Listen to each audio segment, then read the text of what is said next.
రాష్ట్ర వ్యాప్తంగా ఎంతో సంచలనం సృష్టించి 5 ఏళ్లు గడిచిపోతున్నా సిబిఐ కేసుల్లో తేలని కేసు ఏదన్నా ఉంది అంటే కనుక, అంటే జగన్మోహన్ రెడ్డి గారి కేసులు ఒక 15 ఏళ్ల నుంచి నడుస్తున్నాయి, అది వేరే విషయం. అయితే కనుక ఒక హత్య కేసు 5 ఏళ్ల నుంచి నడుస్తున్న కేసు ఏదన్నా ఉందంటే కనుక అది వైఎస్ వివేకా గారిది. దాంట్లో కూడా ఏ8 నిందితుడు ఏదైతే సుప్రీంకోర్టులో తన బెయిల్ రద్దు కోరుతూ ఏదైతే బెయిల్ రద్దుని చేయొద్దు అంటూ పిటిషన్ ఏదైతే వేశాడో దాన్ని 22కి అయితే వాయిదా వేయడం జరిగింది.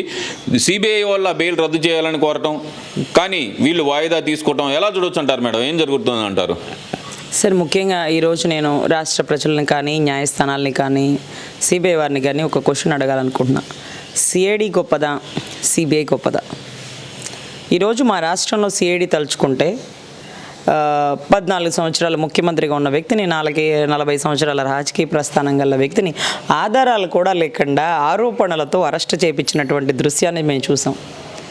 మాకు సిఐడిని గొప్పది. ఎంపీ రఘురామకృష్ణరాజు గారిని అరెస్ట్ చేయడమే కాకుండా కర్రలతో కాళ్ల మీద కుళ్ళబొడిచినటువంటి తరుణం మేము చూసాం. మా సిఐడి మాకు గొప్పది. మరి సెంట్రల్ మొత్తానికి CBI top most central bureau of investigation నిద్రపోతుందా? ఈరోజు మా రాష్ట్రంలో మీరు పనిచేయరా? మా రాష్ట్రంలో పనిచేయడానికి మీకు ధైర్య సాహసాలు లేవా అంటే, ఏదైతే అవినాష్ రెడ్డి గారి తల్లిని విశ్వభారతి హాస్పిటల్లో ట్రీట్మెంట్ ఇస్తూ లోపల ఉంచినప్పుడు అప్పట్లో ఒక నోటీస్ ఇష్యూ చేయాల్సి వచ్చిందండి సిబిఐకి. కానీ సిబిఐ ఎవరైతే కొంతమంది వచ్చినారో వారు విశ్వభారతి హాస్పిటల్ లోపలికి వెళ్ళలేకపోయారండి. బయట వీధి రౌడీలు, అప్పుడు బాగా విపరీతమైన ఎండాకాలం అండి, అసలు అడుగు కూడా బయట పెట్టలేము.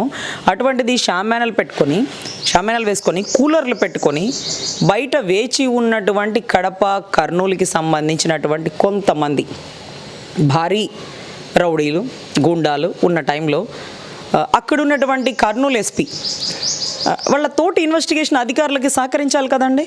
అందులోనూ సెంట్రల్ సిఐడి కూడా కాదు, సెంట్రల్ కదా. మరి ఎస్పీ గారు చెప్పారు, మీరు అలా చేయడానికి వీల్లేదు, మేము ఇక్కడ లా అండ్ ఆర్డర్ కంట్రోల్ తీసుకోలేము, మీరు రావడానికి వీల్లేదన్నారో, మరి రానివ్వలేకపోయారో, మరి ఏమైతే జరిగిందో, కానీ ఎస్పీ మాత్రం లా అండ్ ఆర్డర్ ఇష్యూ అవుతుంది అని ఎవరైతే ఆ వీధి రౌడీలకి కాపలా కాసి సిబిఐ వాళ్ళని లోపలికి కూడా పోనివ్వలేని పరిస్థితి అండి. అంటే ఆంధ్రలో సిబిఐ వర్క్ చేయలేకపోతుందండి, అంటే భయపడుతుందండి. మరేమో ఎందుకలా మాకు తెలియదు. మీరు ఇంకా ఏ8 అరెస్ట్ చేయలేదేంటి అని అడుగుతారు, బెయిల్ క్యాన్సిల్ చేయలేదేంటి అని అడుగుతారు. నాకైతే ఏ8తో ఎందుకు ఆగిపోయింది, 9, 10 ఎందుకు రావట్లేదు? ఏ8 తర్వాత ఇన్వెస్టిగేషన్ చేయాల్సినటువంటి ఫస్ట్ వ్యక్తి గౌరవ జగన్మోహన్ రెడ్డి గారు. ఎందుకంటే సిబిఐ చెప్పింది ప్రపంచానికంటే తెలియక ముందే గౌరవ జగన్మోహన్ రెడ్డి గారికి తెలుసు. అదే రకంగా అవినాష్ రెడ్డి గారు ఫోన్ చేసినప్పుడు మొట్టమొదటిగా ఫోన్ లిఫ్ట్ చేసిన వ్యక్తి గౌరవ భారతి గారి పర్సనల్ నెంబర్కే కాల్ చేశాడు. అంటే అరౌండ్ 12:30, 1:30 ఆ టైంకి, ఏమో మరి తెలీదు. పోనీ భారతి గారు పిఏ గారు కాల్ చేశారా? పిఏ గారికి కాల్ చేస్తే పిఏ గారు ఆ టైంలో భారతి గారు తలుపు కొట్టి భారతి గారికి ఫోన్ ఇస్తే భారతి గారు ఫోన్ మాట్లాడి మళ్ళీ కింద మేనిఫెస్టో కమిటీలో 4 అనుకుంటా ఆ టైంకి. అంతే, అది కూడా మనకు అజయ్ కల్లం గారు చెప్పారండి. అంతఃపురంలో ఆ 4 అనే కథనం రాగానే ఆయన వెలుగులోకి వచ్చి 4ంటికి మేనిఫెస్టో రూపొందిస్తున్నాం. ఆ టైంలో భారతి గారు ఫోన్ తీసుకొని వచ్చారు. అంటే తెల్లవారు 4ంటికి ఫోన్ చేశారు అవినాష్ గారు. మరి ఇన్సిడెంట్ జరిగింది ఎప్పుడు 6ంటికి అంటుంటారు కదండి పాపం. మన కృష్ణారెడ్డి అయితే గేట్ దగ్గర అదేంటది ఆంధ్రజ్యోతి పేపర్ చదువుతున్నారండి. ఆయన అయితే మరి అసలు ఒక్కొక్కడు నా పాత్ర మీకు నచ్చిందా SMS రిక్వెస్ట్ పెట్టమంటారు చూడండి. ఆ మాదిరి ఎవరి పాత్రని వాళ్ళు పోషించారండి. ఇక్కడ ఎవరికి ఆస్కార్ ఇవ్వాలో, ఎవరికి భాస్కర్ ఇవ్వాలో అర్థం కాని పరిస్థితి.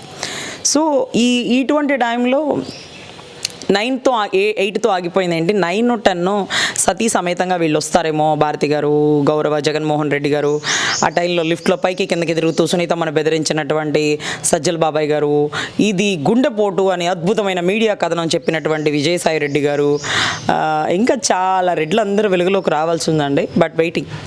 మీరేమో బెయిల్ క్యాన్సిల్ చేయరంటారు.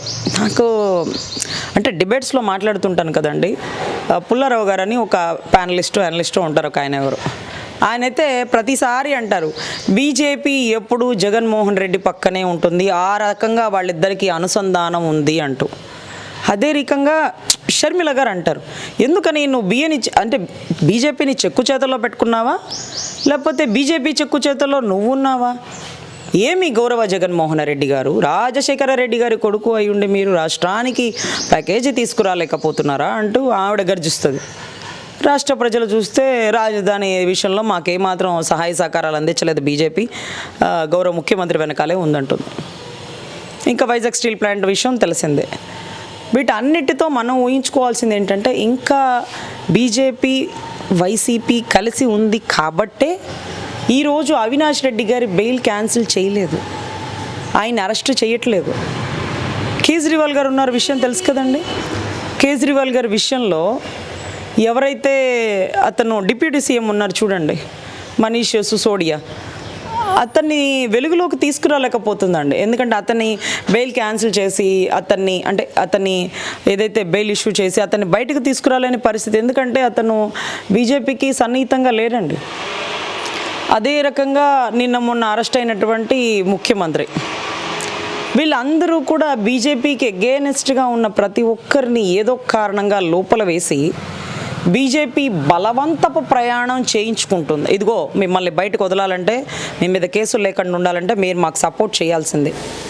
ఇదిగో జగన్మోహన్ రెడ్డి నువ్వు తోక జాడిస్తున్నావేమో, నీ జుట్టు నా చేతుల్లో ఉంది, చెప్పినట్టు వినో, కదిలిచ్చాననుకో మళ్ళీ అరెస్ట్ అయిపోతావు అంటూ బీజేపీ ఇలా చేస్తుందేమో అన్న విషయంతో రాష్ట్ర ప్రజలు బీజేపీ అంటేనే భయభ్రాంతులు గురైపోతున్నారు. అందులోనూ బీజేపీ తలుచుకుందే ఒక వ్యక్తి అరెస్ట్ అవ్వలేరటండి, ఒక వ్యక్తికి బెయిలు రాదట అంటూ మనకంటే ఎక్కువ ఆలోచన కలిగి ఉన్నటువంటి రాష్ట్ర ప్రజలు.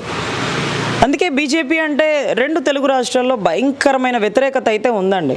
సో ఎనీవే ఇక్కడ దీనికి సంబంధించి అతను అరెస్ట్ కాకపోవడానికి గల బలమైన కారణం సెంట్రల్లో ఇంకా కూడా వాళ్ళ హవా చెల్లుతుంది.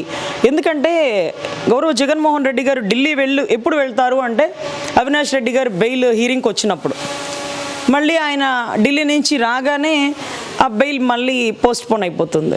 ఏం జరుగుతుంది? ఢిల్లీకి వెళ్ళొచ్చి ఏం అడుగుతున్నారు? ఏమన్నా పేమెంట్ ఇస్తున్నారా? కాళ్ళు పట్టుకుంటున్నారా? ఏం జరుగుతుంది? ఎందుకంటే అతని కస్టడీలోకి తీసుకొని అతనితో కొంత విలువైన సమాచారాన్ని తీసుకుంటే కేసు క్లోజ్ అయిపోతుంది. ఇంకా 4.5 ఏళ్ళు 5 ఏళ్ళు కేసు కంటిన్యూగా జరగడానికి గల బలమైన కారణం ఏంటో మాకు తెలియటం లేదు. సో ఎనీవే ప్రజలు బీజేపీని నమ్మాలన్నా, బీజేపీ నిజాయితీగా స్టాండ్ బాగుంది అని అనుకోవాలన్నా సెంట్రల్ దర్యాప్తు వ్యవస్థకి స్వేచ్ఛనివ్వాలి, ఆంధ్రాలో విచ్చలవిడిగా పనిచేయనివ్వాలి, అరెస్టు చేసి విలువైన సమాచారాన్ని బయటకు తీసుకురానివ్వాలి, 10 సంవత్సరాలు బెయిల్ మీద ఉన్న వ్యక్తిని అరెస్టు చేయాలి, తప్పుడు కేసులు వేసిన వాళ్ళకి ఈ కేసుల్లోంచి విముక్తి కల్పించాలి.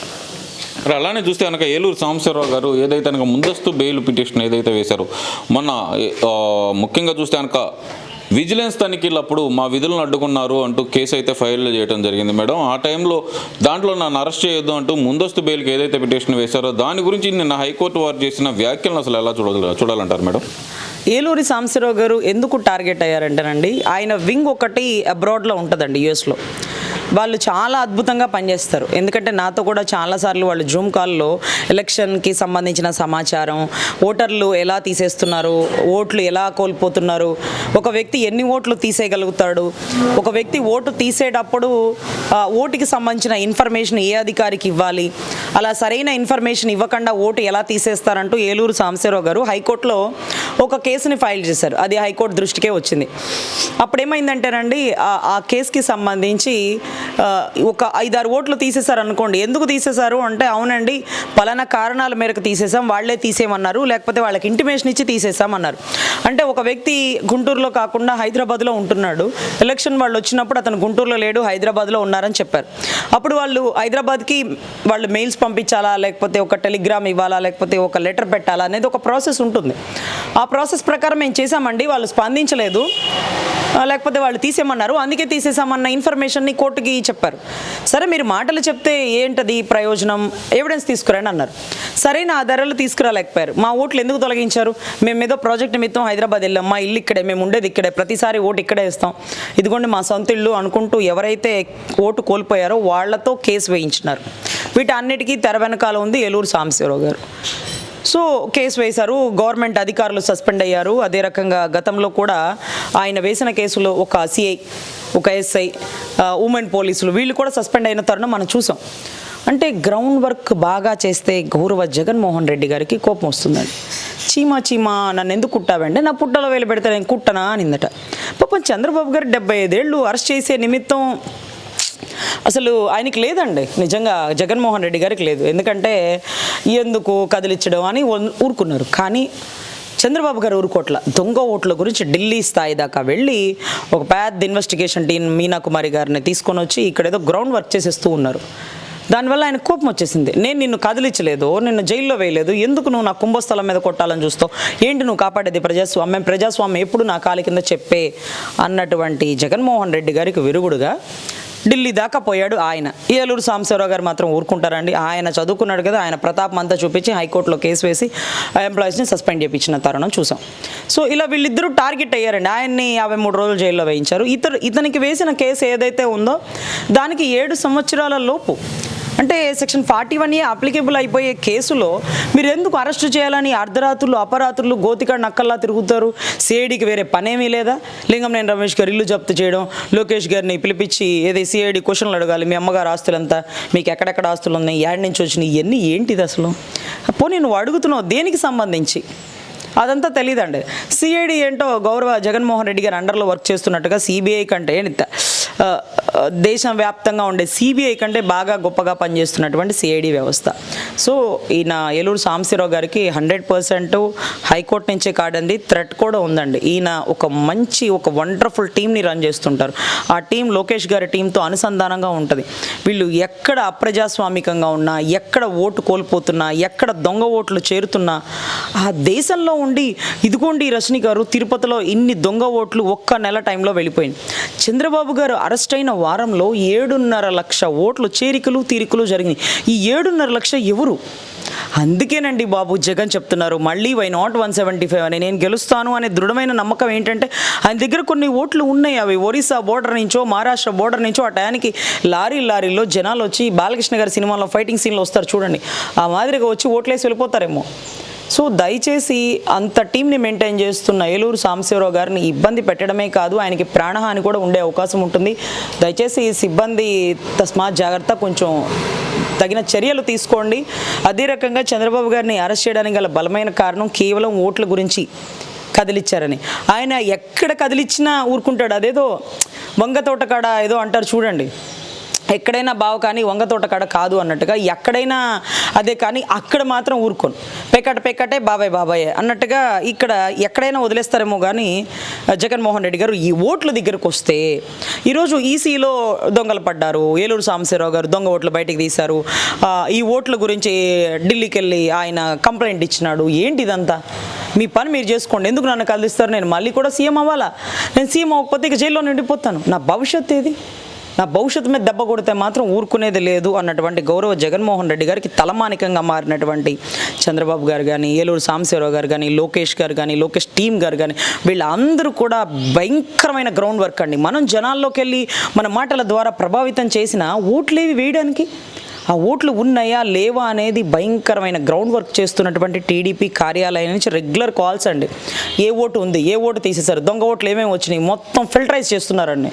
సో ఖచ్చితంగా ఏదైతే వారు చేస్తున్నటువంటి దర్యాప్తు 100% దొంగల్ని బయటకు తీసి ఈ విలువైన గోప్య సమాచారం ఏదైతే ఉందో ఆధార్ సమాచారం కానీ, ఓటు సమాచారం కానీ, దాన్ని దొంగలించిన వ్యక్తులు ఒక రాజకీయంలో ఉన్న, ఒక చదువుకున్న కలెక్టర్ స్థాయిలో ఉన్న, ఒక ముఖ్యమంత్రి అయినా మంత్రి అయినా ఖచ్చితమైన శిక్ష పడుతుందండి.